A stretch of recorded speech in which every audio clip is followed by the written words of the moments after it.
Labas, viso gero. Ar gerai? Kiek šviesos užtenka?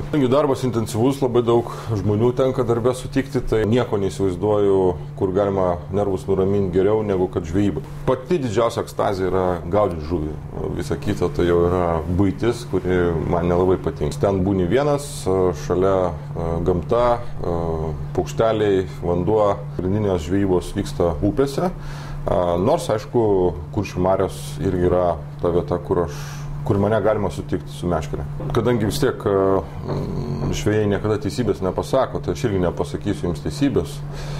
Kitaip tariant, pameluosiu šiek tiek. Didžiausią žuvį esu pagavęs, ne Lietuvoje, esu pagavęs Suomijoje. Tai buvo lydeka ir jos svoris buvo 6,5 kg.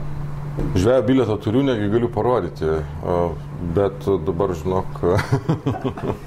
Panikau, ne, žvejo bilietą tikrai turiu, nors ne karto nėra tekę jo kažkam parodyti, bet manau, kad kiekvienas žvejas mėgėjas turi turėti bilietą. Ne, šitoje vietoje tai darbe visą laiką siekia rezultato, o poilsį man svarbiau yra kur kas procesas. Tai aš manau, kad reikia nusiteikti, kad nieko nepagausi, o jeigu kažką pagauni, tai tik malonumas. Suplūdę kažkaip mažiau mėgstu žvejoti.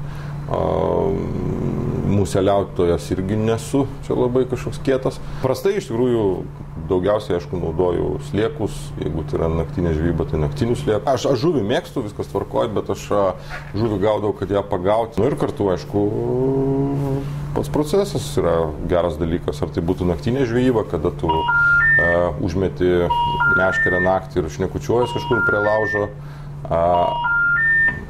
Kas čia vyksta?